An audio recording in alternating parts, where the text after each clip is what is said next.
The opinions and views expressed in the following program are those of the speakers and the host, and do not necessarily reflect those of Yoakley Scott Corporation and your sports network.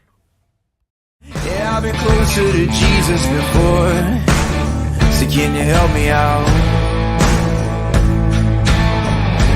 Oh, can you help me out? Am I on my own? Am I on my own? But can you help me out? Am I on my own? Am I on my own? Or can you help me out? Can you help me out? I've been scared to look in my soul.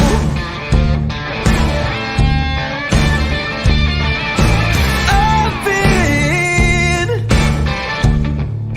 afraid I would follow the road. Yeah, afraid of the things I've been told. Hello, everybody. Welcome inside a Friday episode of Running Point, a gloomy Friday, but it is the last Friday of April, and we're happy to kind of venture into the last weekend of April and get into the week of May, because we know softball tournaments are right around the corner, as well as baseball.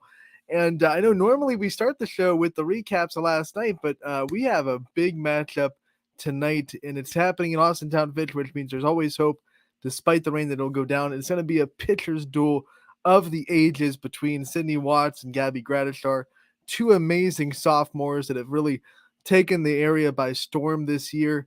And, you know, if we're having a pitcher's duel, I don't think there's anyone better to come on and talk about it than one of the best pitchers that has come through the area. We have former Pullman Bulldog, former Lady Vol, Aaron Gabriel, coming on to talk a little bit about our area softball and some of the great things that are happening, including the pitcher's duel tonight. Aaron, thank you so much for taking the time to join us today. Yeah, thank you so much for having me.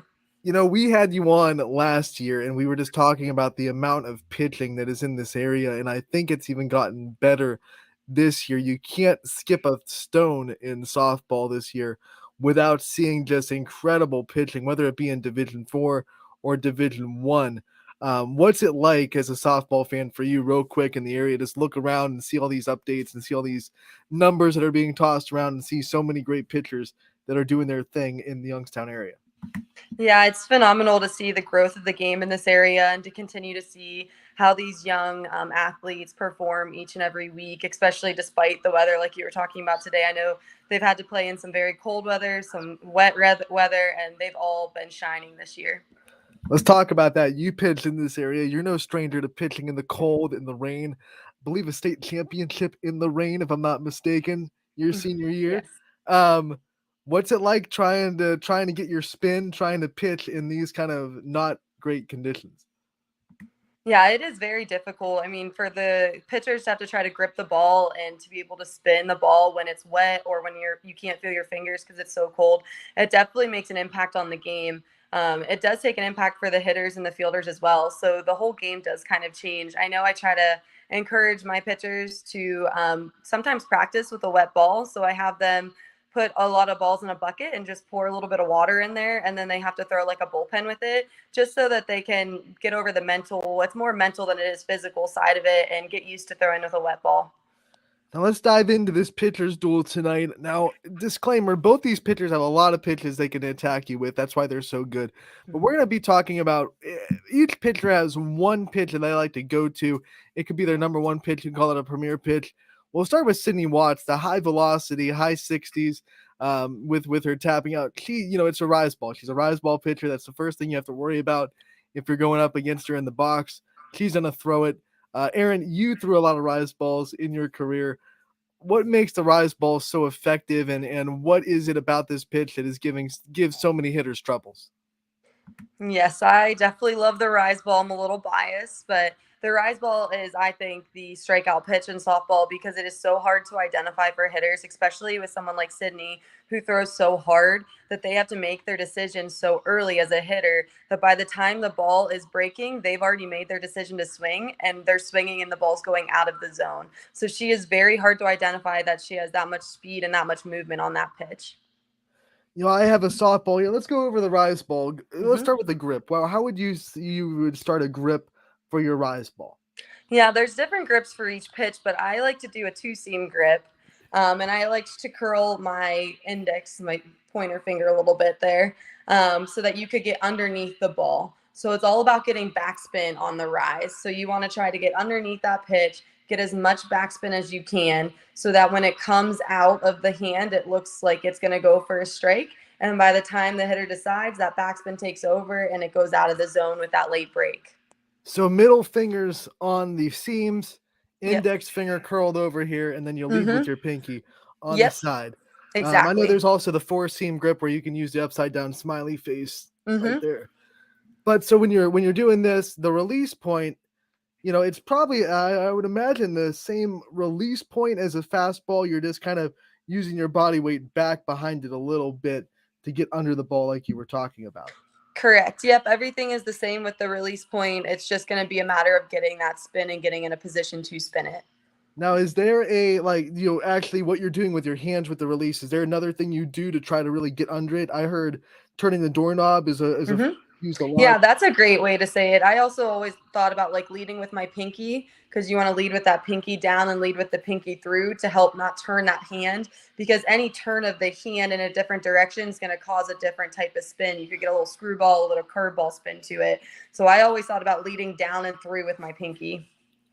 You obviously teach a lot of girls how to throw it. You've probably had a lot of experience trying to develop it. One of the things that I imagine is really hard to get because it's a mind thing. You're trying to overemphasize the rise, right? So I bet you see a lot of girls finish up high, like they're almost Mm-hmm. bowling, try to really get under it and really throw that rise ball pitch. How do you kind of get them past that? Because I know that would probably just give you a rise ball that's way up high that no one's really going to swing at. So the follow through has to be almost the same. You're going to follow through. You're not trying to overextend your arm. Is that one of the main things you really see when girls are starting to try to learn how to throw it? Yeah, this pitch in particular, girls try to really just like push it up because they want it to go high. So instead of allowing them to use their spin to make the pitch move, they really try to use their body to make the pitch move. And that's why you see the rise balls that, they start out of their hand and they just go straight up instead of, going down and then breaking up. So a lot of the things like making sure that girls understand is that the spin's going to make the pitch move, not their body. I think one of the big things about it is it's one of the most popular pitches in softball because it's a unique pitch to the sport. There's no rise ball in baseball. So a lot of girls want to learn how to throw it. I'm sure you get a lot of girls that come to you that want a rise ball before they're ready. When do you start to tell a pitcher that you can really start to try to develop a rise ball? Yeah, for me personally, it's one of the last pitches that I coach because it is one of the hardest pitches to learn. And also, they have to have some velocity to get that. So, the younger pitchers that are starting it that, are only throwing in the 40s or low 50s are going to have a really hard time trying to learn that pitch. So, it is one of my later pitches that I teach. I make sure that the girls have good body control and body awareness and that they have enough velocity to really make that pitch move. Where's your benchmark for the velocity that would make a good rise ball? Is it high 50s, low 60s, that kind of area? Yeah, I definitely would like them to be in the high 50s to start that pitch. There's always exceptions, but I do like to see high 50s for that pitch to really get it to break and move. Now, talking about the hitter standpoint, you're going up a rise ball pitcher, you're going up against Sydney Watts.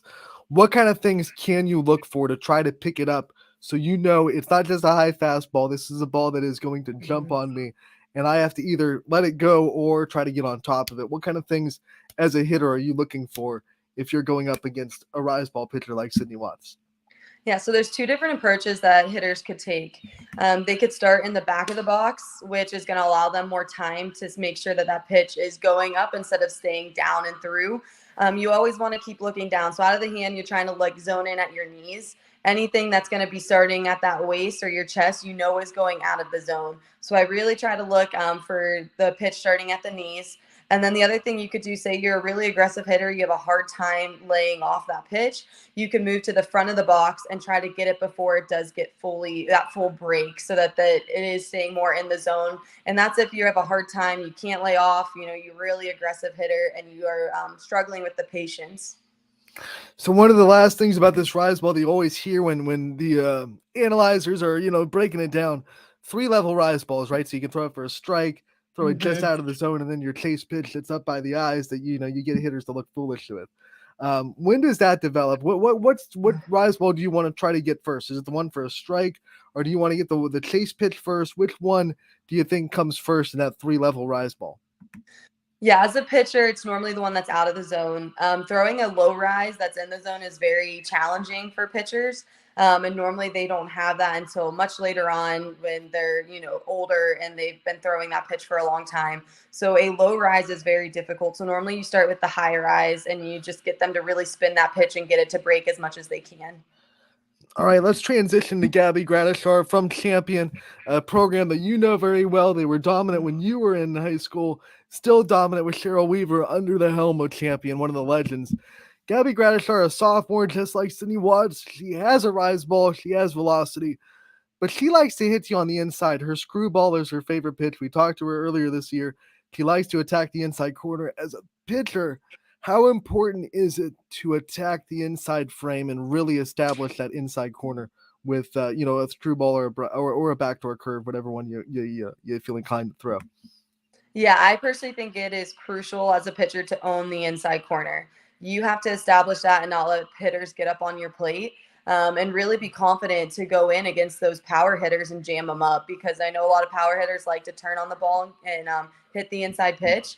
So they do like to get on the plate and turn hard. But if a pitcher has that confidence to really get in on her hands and make sure that she can't get extended through that inside pitch, she's very difficult to hit. All right, so we went over the grip for the rise ball. Go over the grip and the fundamentals for a nice screwball that Gabby Gradishar is going to try to attack Fitch tonight with. Yeah, so for me, the screwball, I did another 2-seam grip. I didn't curl my hands, but I wanted to make sure that that index finger is right on the outside of that seam so that I could turn into that seam. And I did like to try to keep my pitches, especially as you get older, people try to pick your pitches. So I tried to keep a lot of my grips very similar so that people weren't able to pick it. So that's hard for them with that rise ball grip and the screwball grip. They look very similar, staying on that 2-seam. And you would just turn that index finger and that middle finger, they're going into the seams. So you have a good grip on the seams. You're able to then twist and turn that pitch. Now, the release point for a screwball, I'm guessing you want to stay inside your body so you can work out. So the screwball goes, if you're righty, goes out to the inside of the right-handed hitters. So you're working inside your body to out. Am I correct in thinking that? Yes, you are correct. A really good cue that I like to think about, I always would think about my elbow getting towards my belly button so that I was keeping my arm tight to my body and able to twist my hand out. It sounds like a more uncomfortable kind of release point than maybe, your curveball. What kind of things do you see pitchers that are trying to develop it and trying to start with it struggle with early when they're trying to work their screwball? Yeah, a lot of kids, again, they try to move the pitch with their body instead of the spin. So for the screwball, they normally will fall off to the inside corner. So they'll normally, that drag foot that's behind them, they'll normally fall to that side and they'll kick their arm away from their body very far. When they do this, they get a lot of movement too far inside. They end up like hitting the batter or throwing it high. Is there is it a preference difference, or is there like a backdoor curve that you can attack inside with in a screwball? Is there kind of a situational difference for those two, or is it just, hey, wherever you can get the inside pitch, just go for it? Yeah, normally it's pitcher preference. So whatever they are more comfortable with.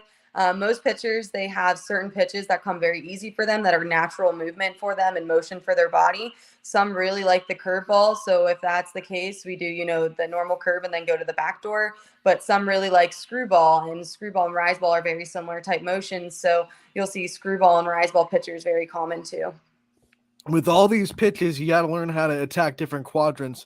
With the rise ball, we talked about the 3 levels, and with the screwball, you probably want to get up on the hands. Where's the first part that you want to lock in that screwball when you're trying to develop it and you want to hit a target? Where's the first place you're aiming for to try to get that screwball? Once I have this here, I can start to work it in other parts of the strike zone. Yeah, I like to start with the strike pitch at the knees for the screwball. That low inside is very hard for hitters to get to. So I normally like to go there first to make sure that they're not pushing it up to try to get that up pitch, and just make sure they're really getting nice spin with their fingers staying down to start out. And then I'll work them more up in the zone. So as a hitter, we talked about facing a rise ball pitcher. Now you're facing a pitcher like Gradishar who wants to attack the inside corner, establish it, and then work you away after she's done that. What are some of the game plans you have as a hitter if you're going up against a pitcher with that mindset? Yeah, so for me, I would really like to see hitters get off the plate a little bit and force her to see if she can hit the outside corner consistently with another pitch. So that would be my biggest thing. I would get off the plate a little bit, see if she has to move that screwball a little more inside off the plate, and if you can lay off it, and she's going to get balls for that then. Or if she's going to leave that screwball on the plate, then hitters will have a better chance to be able to turn on that and get through extension. And then, like I said, see if she can make her, challenge her to see if she can hit that outside corner consistently if you back off the plate a little bit. We are so excited for this pitcher's duel. Aaron, you've been in a lot of them. What pitcher's duel comes to mind when you think of some of the best that you've been in throughout your career, whether it be high school, college? What are some of the best pitcher's duels that you think you've been in your career? Two games come to mind, like right off the bat, and it was one of them was our state championship game that I was in with Keystone. That was a pitcher's duel all the way. Very low run scoring game there that really had to stay locked in. And I know that Keystone tried to take my rise ball away from me as well, and I was having to go to some of my other pitches. So I do remember the last pitch I threw in that game was a strikeout with a curveball, and I just remembered how emotional that was for me because I wasn't able to get my rise ball as much that game. So that was very challenging. And then the other one was in the SEC tournament. I was playing Florida, and we were playing against Lauren Hager, who was undefeated. She was their ace, and she was undefeated the whole season. We went up against them, and we were able to take them down and beat them that game. And that was a really great pitcher's duel as well. When you're raising pitchers and developing them, what kind of things do you tell them mindsets in pitchers duels when every pitch kind of gets magnified? You know the pitcher on the other end is doing their job as well. What kind of mindset do you take into a game like that when you start to see it developing into, okay, my offense is only getting 1 or 2 runs. I got to be locked down every single pitch. Yeah, things that I really preach to my pitchers is that no matter the situation, no matter if you're up by 10 runs or you're up by 1 run, you need to stick to a routine and stick to the same pitcher that you are day in and day out. So normally I work on with my pitchers. We have a routine between pitches so that they're able to slow down the game, stay with their breath, and stay the same in every situation, no matter if it's a high stressful situation or if they have a big run lead and they're more relaxed. I'm wanting my pitchers to be the same no matter the situation. Okay, Aaron, before we let you go, I know that you are coaching a lot of great players that are right now on the Ysn network doing their thing. I want you to kind of give them a shout out, give some of them some flowers a little bit, and talk about some of the girls that you personally coach that are doing their things on Ysn family schools. Yeah, I do have quite a few pitchers that are in the area that go to different schools. I think they all are doing amazing. I have Katie McDonald from Poland. I have Bree McCombs from McDonald. I have Liza Barbeta Mio Palik from Ursuline. I have Gigi Cower at Mohawk. So I just have a bunch. I have more than that are all just, they put in the work. I just can't say enough about like even Isabella from Lakeview, who's a freshman coming out and doing her thing this year. So I just have so many kids that work very hard throughout the whole year. And I want to give credit to all of the pitchers, all of the players, all of the coaches in this area, because it just makes me feel so great to know that there's so many girls, coaches, and parents in this area that are continuing to see the growth in softball. And I just love to see how much the game continues to grow and progress. One of the girls I texted you about this week because I did one of her games, Haley Taylor from Hubbard. So impressed with her ability in this extra inning game against Girard to come in, relieve Phoebe Resnack, and get the last 2 innings under that belt and the extras, and also do it a lot at the plate too. So all the girls that are being coached by you, when we interview them, they say how lucky they are to be coached. So when you hear that, when you hear these players that are succeeding. As a coach, as someone that has put a lot of time into them, you're coaching every night. What's that mean to you when you get a text after a game that says, "Hey, this is the situation I was in, and your coaching was one of the things that got me through it"? Yeah, I can't tell you how excited, and it just like warms my heart to see my girls and their growth as on and off the field. I like you mentioned Haley, and she's a freshman, and she came in a big situation. I'm sure her nerves were going, and she was able to perform and execute her pitches. And I just think that when they text me, it means the world to me. I've gotten to see some of these kids since they were 8, 9 years old, and now to see them in these situations and to see them grow and mature along the way. Like I said, on and off the field as a softball player and as a person, it just makes every long night, all the long hours worth it. if there is a parent or player out there watching that wants to start working with you, get their daughter in to be coached by you, what are the avenues that they should go through, and how would they get into contact with you to try to get into your facility and start to get some work with you? Yeah, if anyone would like to come out to our facility, it's called Full Circle Fast Pitch. We do have a website. It's called fullcirclefastpitch.org. All of my contact information is on there, and you can feel free to contact me through my cell phone or through email. Now, is it like if someone just said, "Hey, I just want like help because I'm struggling with a couple of things," can they just do that, or is it like you only contact Aaron if you want to become like someone that you're going to coach for however long you're going to coach them? Yeah, no, we welcome anyone that would like to come if it's just 1 or 2 lessons because you just have a couple things you would like me to take a look at, or if you're looking for long term, anyone is welcome.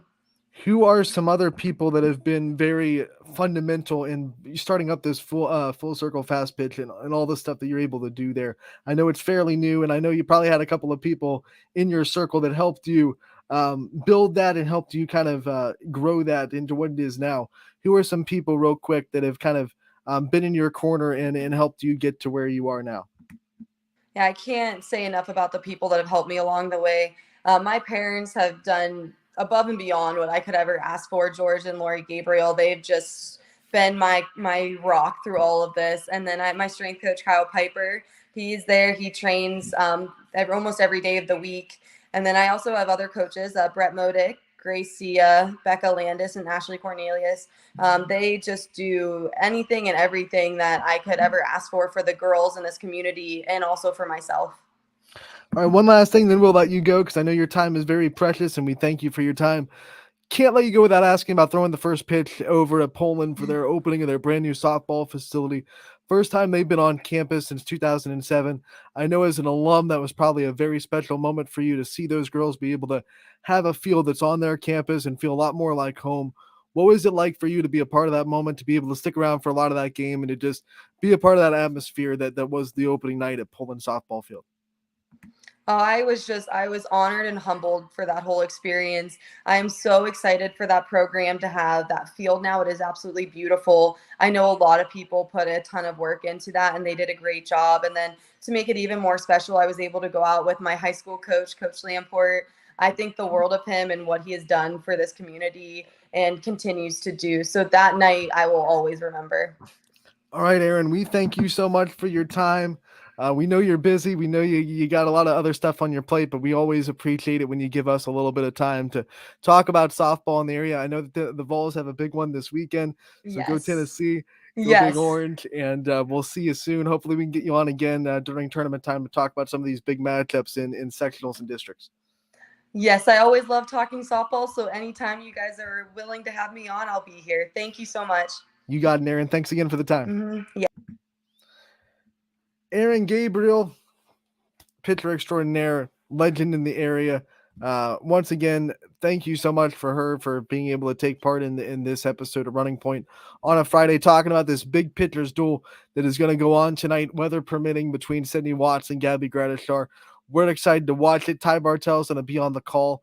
It's going to be a fun one, and we just kind of broke down both those pitchers and their go-to pitch and everything you want to know about a rise ball and a screw ball. And like I said, I don't think there's anyone better than Aaron Gabriel to come on and talk about those and talk about kind of what these pitchers might be going through tonight and what could be the pitchers duel of the season tonight in Austintown.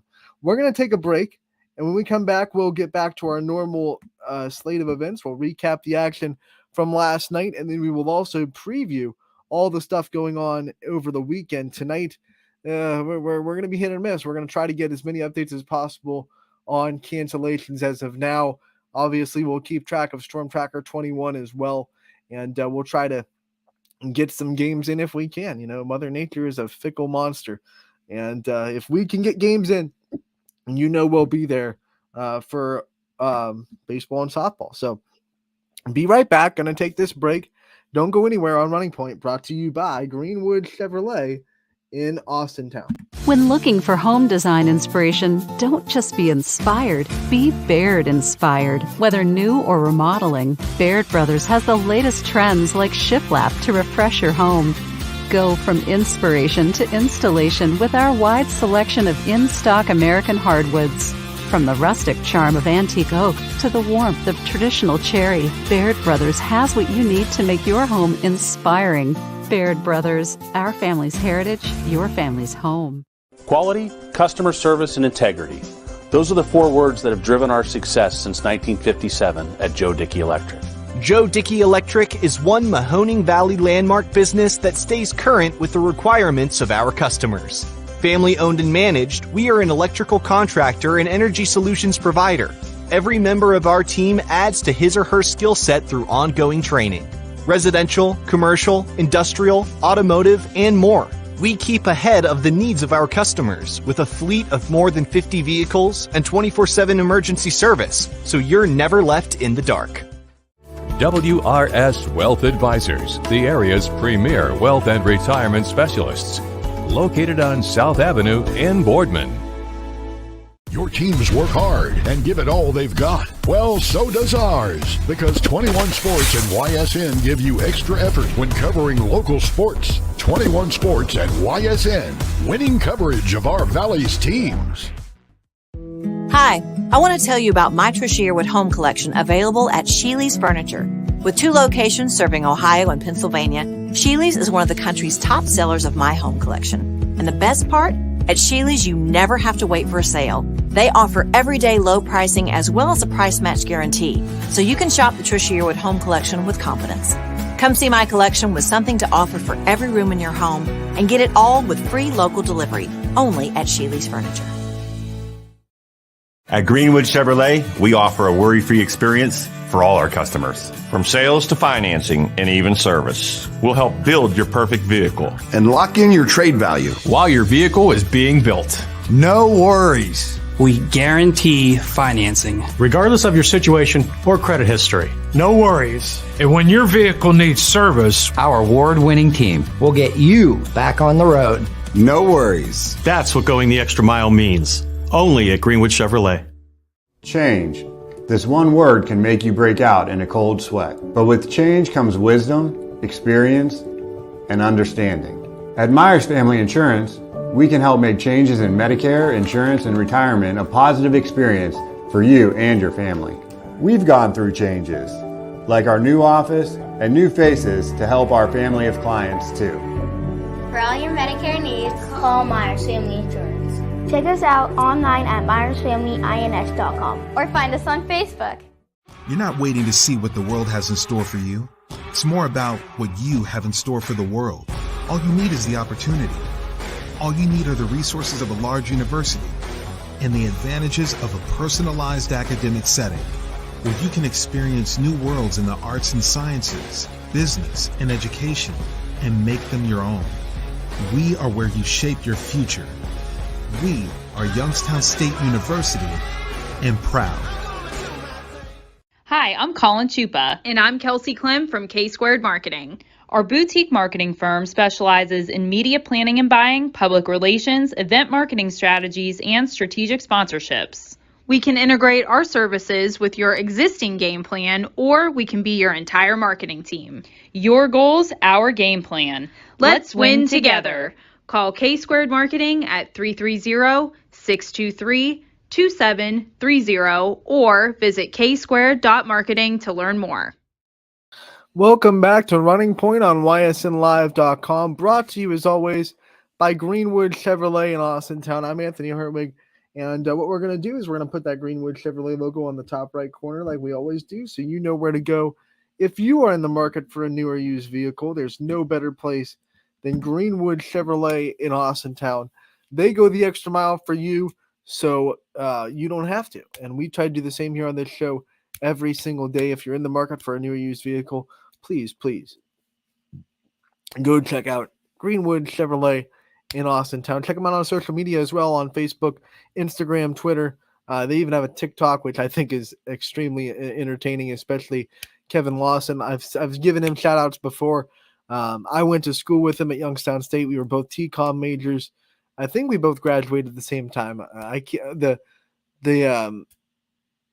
The faces over the years kind of blend together of when they left the program compared to to me.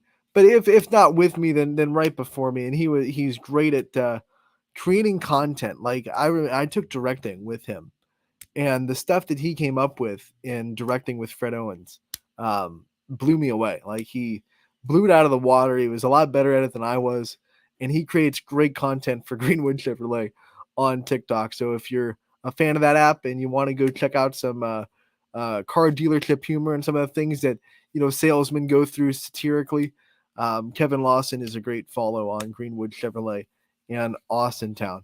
We're going to go over the recap of last night and talk about the games that happened last night. I want to start with the game that I was at because I was so excited to be back on the softball field after missing a couple of days this week due to weather. I was in Middle Ridge. Middle Ridge really takes care of their softball team. That field is really awesome at Seaborn Elementary School. I know it's not on campus, and I know they probably love to be on campus at some point in their future. Everyone likes to have a field on campus, but they have taken what is a non-on-campus field and made it just an awesome facility for their Rams. They have the big concession stand right behind home plate. They do, the announcement of the players. They do the anthem, which really not many places do. And they don't have the fancy bells and whistles that a lot of places think you need to have to do it. They don't have the giant PA system, but they have the people that care, that show up every day to their home games and take the time to announce their players, announce the other team's players. They do it. I think it sounded like they just did it over a stereo with a mic, which is perfectly fine. We could hear all the players' names just swimmingly, and all the players kind of got that feel where they're standing on the first baseline that you see in all the college softball games if you go watch them. But it's one of those things that's kind of lost at most high school fields because they just don't have the facility or the manpower to have someone that's going to read off the names and have them run out on the baseline and stand in the line during the anthem. It was really cool to see Middle Ridge be able to do that to all their home games. I hadn't been there in I think 2 years. I know I broadcasted a game at Middle Ridge before, and I started broadcasting softball by myself 2 years ago. So I'm thinking 2 years ago I was down there for a game on YSN. I don't think I was there to broadcast last year, but it was great to be back there. I didn't even remember the concession stand. I don't know how new that is, but it was awesome to see.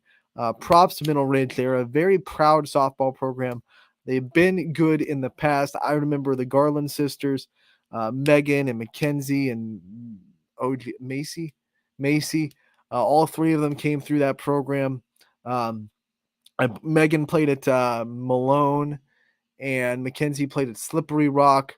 So they were college level softball players. It was good Middle Ridge softball back in the early 2000, 2000, what do they call the tens? The aughts, 2000 aughts.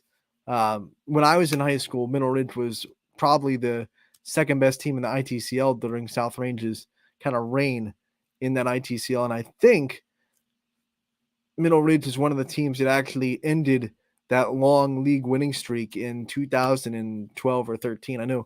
I think Middle Ridge took one from South Range that year, and I think Springfield did too. But point I'm trying to make, I'm getting lost in my own memories. Point I'm trying to make, Middle Ridge is a proud softball program. Coach Marilillo is doing a great job down there with them this year. First year head coach, kind of a co-head coaching opportunity down there with Middle Ridge. And I love being in their facilities. I hope to get back there sooner rather than later. I hope it doesn't take me 2 years to get back to Middle Ridge for a game. And the facility was awesome. The game was awesome. And these two teams really impressed me. I'd seen Jackson Milton before, and both times I've seen them, they've been on the wrong end of really close games. This time around, they jumped out. They were up 5-0. It felt like they had a lot of momentum. And then Middle Ridge just had the fight of their lives in the, I think, bottom of the fourth. They came up, and what I was impressed with, the bottom of their order did some damage, set the table for the top half, and then freshman catcher Kelsey Dye came up to the plate with the bases loaded. They were down 5-2 at that point, so they'd already scored 2 runs in the inning, and she launched a no-doubt grand slam to give the Rams the lead. It was her first home run of her career. And talk about, I don't think there's a much bigger spot it could have come up in than a go-ahead grand slam when your team's down trying to make a comeback. So she had the grand slam. They went up 6-5. They eventually went up 10-5. And then slowly but surely, Jackson Milton flipped the table on them a little bit. They scored one run between then and the seventh, so they went into the seventh inning down 10-6, so they made it 4 runs. I talked about on the broadcast how that was important to only be down by 4, because if you're down by 4, it in this sport, whether you're talking about baseball or softball, it just feels different when you're down 4 compared down 5. This prospect of one swing in the bat can tie us up just gives you a little bit more of a mentality that we can do this than it does when you're down by 5. It's one of those things, like I compare it to volleyball, because you see a mental change in volleyball when a team hits 20, and they're 5 points away from winning. Usually that's a little bit of an extra momentum boost. So when you're down by 4 in softball or baseball, it's that, like, it's a dangerous spot to be if you're protecting a 4-point lead compared to a 5-point lead. So Jackson Milton did enough to keep it a 4-run game. Talked to Coach Nicolelli afterwards. Pitching wasn't perfect, but they made the outs when they needed them to, because Middle Ridge had a chance in the 6th to make it a much bigger lead than 10-6, and they got some really big outs. Emily Foltz, 2 plays in a row behind the plate. One was a snapback throw to third that got the girl off of third base, and then a diving catch behind the home plate in foul territory. So they got 2 quick outs with runners in scoring position to get out of that inning and keep it a 4-run game. And then you feel a little bit different. You feel a little bit confident going in down 4. No one wants to be down in the final inning, but like I said, when you're down 4, you feel like we can do this. We're just one swing of that bat if we get the bases loaded to tie this game. And they got their first 2 on, and they were just rocking from there. Mia Greco, the final punch of the inning, with an RBI double to give Jackson Milton the lead after Paige Grope gave them the tie with a 2 RBI double before Greco. And one of the things, like Middle Ridge's rally back in the 4th, that I loved, and I talked about this with Coach Nicolelli after the game, I love that the bottom of the order did their job. They did a couple of things of damage. They set the table. Jackson Milton started that inning in the 7th with 4, 5, 6. And when you're down by 4, a coach is looking at that saying, 4, 5, and 6, they can get on base, they can set the table, but the bottom of our order is going to have to do some damage to get us back up to the top. And, there are a lot of lineups, especially at the high school level, where, 7, 8, 9, you're not really counting on them to come up in big RBI situations. And Jackson Milton, bottom of the order, did a lot of the damage in that 7th, gave them momentum after the 4, 5, and 6 hitters came up and set the table. It was, hey, we're going to set the table. Bottom of the order is going to eat, and they did just that. And then by doing that, they set the table back up for the top of the order. Paige Grope comes through at the top spot with a big hit to tie the game, and then Mia Greco comes in and gives Jackson Milton the 1-run lead. But it was just 1 run. And the way that game was going, you're thinking to yourself, oh, like 1 run, just not enough with the way these offenses are humming right now. And McKaylee Thornhill, like I said, it wasn't a perfectly pitched game by Jackson Milton pitching. Brenda Macbeth got the start. McKaylee Thornhill came in to relieve her. Wasn't a perfect pitch game, but when she came in that 7th with a lead, there was that look that some athletes get that, just says, like, I'm going to go out and win this thing. And she gave up the double to Bussy, who had a really good game for Middle Ridge. Anna Bussy got the double with the 1 out. They moved her to 3rd with a bunt. And then a big strikeout to the top spot in Middle Ridge with Lily Marilillo at the plate in the top of the order. A big strikeout there. It was a battle. I think the pitch count was like an 8-pitch at bat. Thornhill won it with a strikeout and sealed that game for the Blue Jays. 11-10 was the final score. And one of my takeaways, I had 2 takeaways, and then I said both of this to people after the game. One, I was really impressed with the order 1 through 9. I'm really impressed with both teams' ability to have the bottom half of their order do some damage and set up the top half to come in and kind of make that game-changing hit. We saw it from Kelsey Dye, who hits 3rd in the lineup with the grand slam, and then we saw it from Paige Grope and Mia Greco on Jackson Milton's side, hitting 1 and 2. But those hits wouldn't have happened without the bottom of the order. So I was really impressed with both teams having the depth through the lineup. But then I was also impressed, and I told someone this, probably when I take both teams combined, one of the best caught games I've seen this year from both teams, because Emily Foltz did a great job behind the plate, blocked a ton, and then I was really impressed with Kelsey Dye, the freshman catcher for Mineral Ridge. She did a very good job catching. She received the ball really well. She really frames beautifully. I think there were probably 2 or 3 outside pitches that might have been in the river that she kind of just framed up and stole a strike, which is what you're supposed to do as a catcher. You have to steal some strikes for your pitcher when they're trying to nibble the zone. When teams are hitting well, you can't go into the strike zone too often. You got to try to hit those corners. And every now and then the catcher, if you're close enough and you're throwing enough strikes anyway, the catcher can steal you some with good framing. And I think Dye, for a freshman catcher, did an excellent job at the little intricacies of catching, like framing.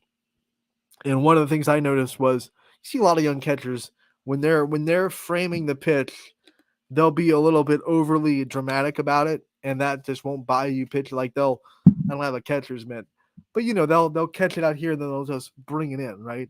Instead of moving the glove with it, so you're kind of catching it while you're in the motion and trying to be under the pitch. They teach you to be under the pitch. That's why a lot of softball catchers, you'll see them in the college level, they'll start with their glove down. So when their ball's coming in, and a lot of pitchers, trying to work the bottom of the zone, they'll come and they'll catch it under the ball and then just kind of bring it up with that catching motion and leave it there instead of catching it and then trying to bring it up after you catch it. Kelsey Dye did a really good job of the glove movement before the ball hit the mitt. And I was really impressed. I think with even more development over the next couple of years, I mean, we could be talking about Kelsey Dye being the best catcher in the area come, her junior and senior year. I'm that impressed by her behind the plate. Emily Foltz too, because I know she's not a natural catcher. She's not someone that has gone to catching, school for years before high school. I know she was just an athlete that got asked to be in the catcher's position last year and just did it. And she has just put in a lot of work to it. She has great relationships with her pitchers, blocks really well. One of the things I'll say about Emily Foltz behind the plate, her athleticism lets her move really well behind the plate. She's not a stagnant catcher. She'll slide, she'll block, and she'll get those balls that are coming out and in. Not a lot got past either one of these catchers. They blocked really, really well.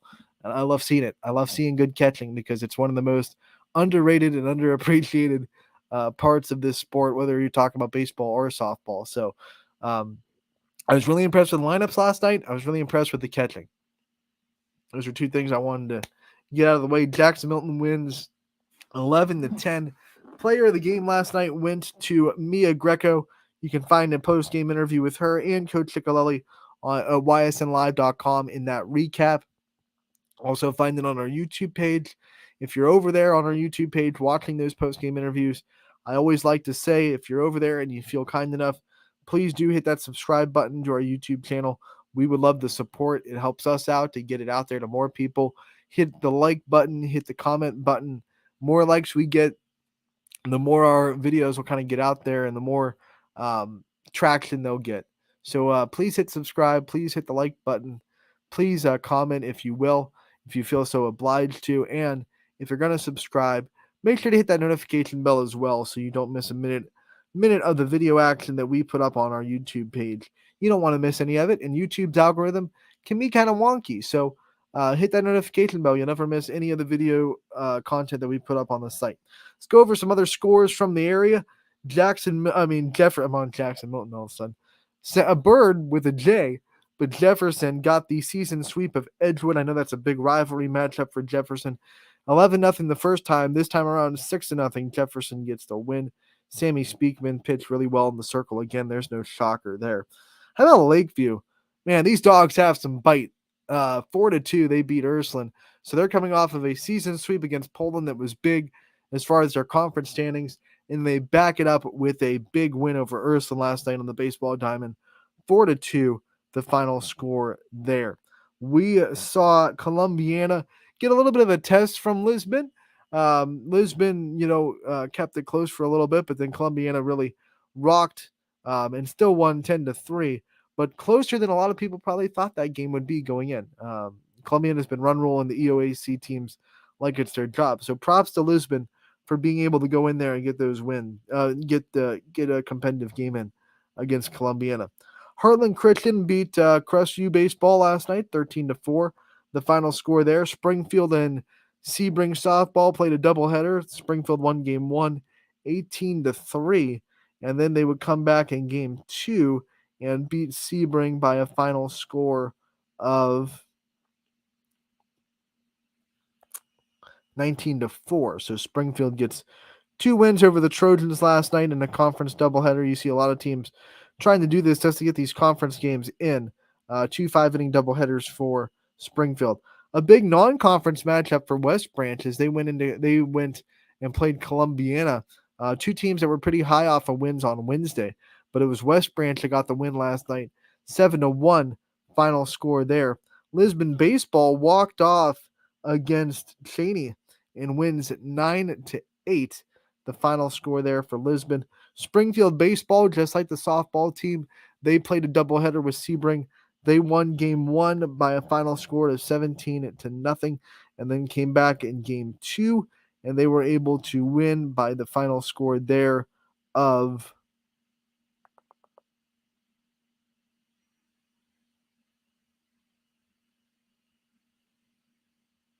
hold on. I'll just go to the game changer. How about that? Final score in that Springfield game was, for the second game of Sebring, it was 6-1. Well, that was an adventure, but we got through it, didn't we? 6-1 in game 2. Springfield sweeps the Trojans in a doubleheader as well. Let's go back to some more scores from last night as Boardman softball got a big win over Mogador Field, 7-5. That's a Field team that beat Louisville earlier on the year, so Field is no joke. And Boardman with a big win there. They've won 2 in a row now, trying to start a little bit of a winning streak as they go into the final stretch of the regular season. We saw United Baseball get a run rule win over Latonia, 11-0, the final score there. Louisville Baseball went to Boardman coming into the Youngstown area, got the 3-0 win. Morley pitched really well and hit really well for the Leopards as they flexed their muscles a little bit. In our neck of the woods, we saw LeBray stay as hot as ever. They beat Hubbard 6-1. Final score there. Hubbard was riding high off a win over South Range. So South Range loses to Hubbard. Hubbard goes and loses to LeBray. LeBray, number 3 in our power rankings with a couple of big wins this week. Who knows where they'll fall? You'll have to check the Diamond Roundup show on Sunday to see where LeBray is able to land after a really strong week. Mooney fell 5-4 to St. Ed's, a tough one for the Cardinals against a really good St. Ed's team that also beat a couple other YSN teams this week. Western Reserve got a fight with Liberty, but they were able to win 8-6. Final score there. Champion Baseball got the win over you got the loss over Newcastle, 4-2 final score for that one. Champion Softball got a doubleheader victory over Camel, 16-0 the score in game 1. Game 2 final score there was 9-3. Gabby Gratishar hit another home run, pitched really well in game 1.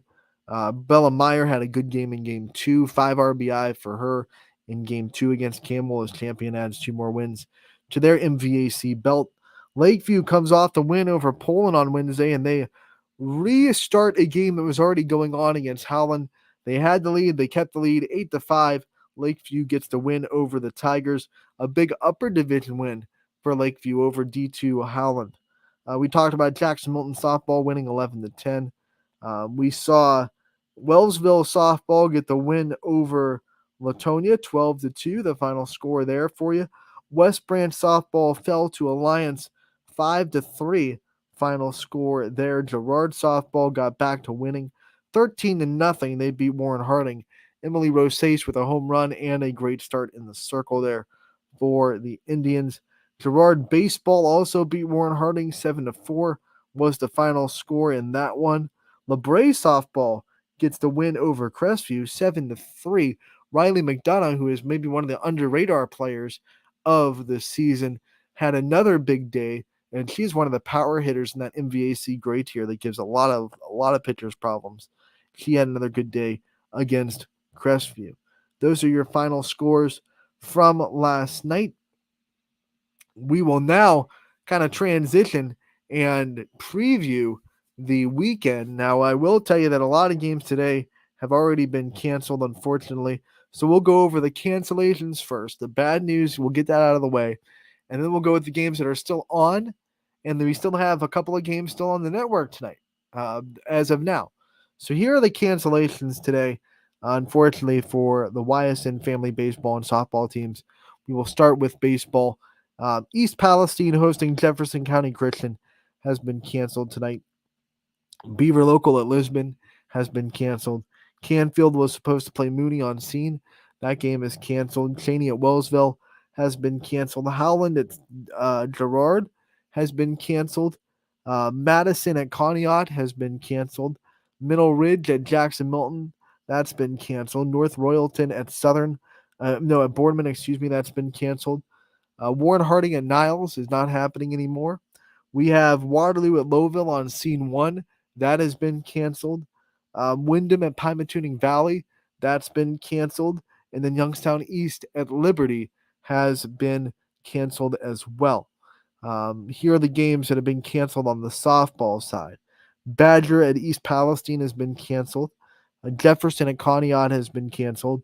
Lakeview at Pymatuning Valley, that has been canceled. Beaver Local at Lisbon, just like baseball, has been canceled. Edgewood was supposed to come to Struthers. That game has been canceled. Howland at Girard, just like baseball, has been canceled. Lakeview at Pymatuning Valley, that was supposed to be a doubleheader. Both games are canceled. Middle Ridge at Jackson Milton has been canceled. Paynesville Harvey at Lakeside has been canceled. Poland at Boardman has been canceled. Warren Harding at Niles canceled. Waterloo at Lowville canceled. And Wellsville at East Liverpool has been canceled. And then last but not least, East at Liberty has been canceled. I feel like one of those radio hosts that's going over the snow days for the school. I listened to those religiously while I was in middle school and elementary school. I thought that was better than aimlessly watching a line on the bottom of a TV screen. At least I can listen to someone talking. We'll go to baseball on the network tonight, 5 o'clock, Austintown Fitch hosting South Range. This game was originally scheduled to be at South Range, trying to get it in. They move it to Austintown Fitch. It'll be a 5 o'clock start time, and Chris Colucci will be there on the call if it happens from Austintown Fitch. We're hoping for good weather. We talked about it with Aaron before. One of the great things about that turf is unless it's raining hard during game time, you're probably going to get that game in. There's no field condition issues at Fitch. So hopefully we can get that game in. It should be a good one between the Raiders and Falcons. Chris Colucci once again on the call. Hoban is still supposed to host Jackson tonight. As of now, that game is still on. Struthers at West Branch is still on right now on baseball. Unless that game I just saw one of our just got canceled. Live on the show. Just got read out. So Struthers and West Branch baseball, that is X'd. We'll go in the softball side of things. Champion is supposed to be at Fitch tonight. That game's going to start at 6. It is senior night for Austintown Fitch. They will have senior night before the game, and that game is supposed to be a first pitch time of 6 o'clock from Austintown Fitch. Champion. Pitchers duel. Can't wait. Gonna be awesome. The only other softball game that is still happening is also on turf, so it's the same deal. Should happen unless there is rain at the game time, and it is Edison. Beaver Local. Oh, well, you know what? It just got canceled. Nope, it got moved up top. I'm sorry. Quinn's on there. He moved it from the bottom to the top, so we would know. But Beaver Local Edison is good to go, and Champion at Fitch for now is also good to go. Ty Bartell will be on the call once again. 6 o'clock first pitch there for Fitch and Champion. Looks like a 5:30 start time for Buckeye Local and Edison. The weekend, though, tomorrow looks dry, so if these fields stay in good condition from the rain today, then we should have games tomorrow. Here's how tomorrow looks on the network. Baseball will have Scene Park and High Noon, Struthers at Ursuline. Alec Caberna will be there for the call there. Lakeview is going to be at Howland tomorrow at noon. Cooper Chavone will be on the call. And then South Range is supposed to be at Salem tomorrow at noon as well. Derek Rhodes will be on the call there. Then we'll go to softball on the network. We have people going down to the Prebus softball tournament at North Ridgeville in Victory Park and LaGrange. So we'll have two different locations. I will be at Victory Park in the morning for Champion versus Whitmore at 10 and Champion versus Evergreen at 12. We also have Matt Marr going down to LaGrange. He'll have South Range versus Avon at 2 o'clock, and he will be covering Columbiana in their 4 o'clock game. That opponent is kind of up in the air right now. I've heard them playing Evergreen. I've also seen them playing Hoban. So whoever they're playing on field 2 at LaGrange at 4 o'clock, Matt Marr will be there for the call. So that one will be under wraps there. And Ty Bartell is scheduled to be down there. Canfield versus Amherst at 12. Hoban versus Perry at 2. Hoban versus South Range at 4. I am still up in the air on whether or not I can stay for the 4 o'clock game, but I'm going to try my best to be there for Ursuline versus Perrysburg at 4 from Victory Park. So those two locations, the big tournament in North Ridgeville, one in LaGrange Community Park, which is about 20 minutes away from Victory Park in North Ridgeville. So it should be a fun time.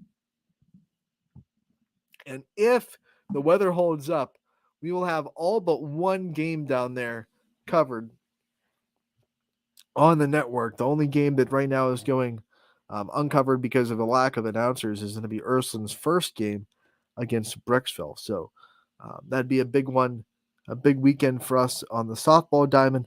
Softball in the area, Nordonia will be at Howland, and Noah Ricks is going to be on the call there. 11 a.m. start time from Howland. And Camel will be hosting Niles. Ian O'Brien will be there at 1 o'clock. Some other games that are going on in the area tomorrow. Cardinal Mooney will be at Champion. This is going to go back up to baseball at 11. Liberty will be at Cheney at Coach Field at 11 as well. Malvern heads to Sebring. Newton Falls goes to Heartland Christian. Hubbard will be at Fitch tomorrow. Steubenville Catholic will be at Beaver Local. Malvern will be at Sebring for that doubleheader. Newton Falls and Heartland are also playing a doubleheader. Grand Valley will be at West Branch tomorrow for baseball. Here's some softball games that are happening. Mooney hosting Bloomfield at the Field of Dreams at 11 a.m. Erie will be at Edgewood, and that'll be a doubleheader between Edgewood and Erie at 11 and 1. Malvern will be at Sebring. Lisbon will be at Wellsville. Salem will be at Girard. West Branch will be at Howland, and Nordonia will be playing West Branch at Howland. So a big little 3-team tournament at Howland going on tomorrow as well. So a lot of softball and baseball on the network tomorrow, and we're excited for it. Hopefully the rain holds off. Got a yes sir LeBray from Eric Collins. We are watching LeBray very closely. They are turning into one of the best teams that we have on the network, and they have another big win last night. And like I said, tune into the Diamond Roundup on Sunday with me and Sam Torres and a lot of a hodgepodge of YSN announcers as we try to get as many people on there as possible for the week recap. We're going to be talking about the power rankings, the starting 9 like we always do, and Sunday night, I know it's crazy, but softball district bracket should be out by Sunday night, so we might have some time to talk about softball district tournament as well on Sunday. Well, the seedings will definitely be out, so we will definitely have time to talk about the seedings of the districts, but hopefully by 7 o'clock, the OHSAA releases the brackets as well, and we should be able to maybe glance over the brackets and then next week talk about them a little bit more in depth as the softball tournament starts on May 8th. That's the day of sectional semifinals. That is 2 weeks. Buckle down because we're almost towards the final stretch of baseball and softball. It feels like we just started. It goes really, really quick.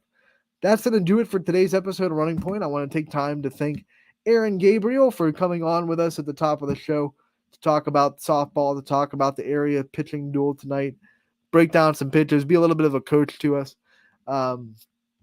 Always thank her for her time.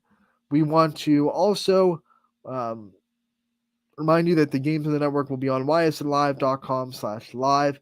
If you want to watch them, that's where you'll find them. Thank you so much for tuning in. Monday we'll be back, and we have an interview with Brett Channel to play pre-recorded from Champion Baseball on Monday. So that'll be on Monday from 1 to 2. Don't miss that, and don't miss the weekend of action on ysnlive.com. Thank you so much for tuning in today to Running Point, brought to you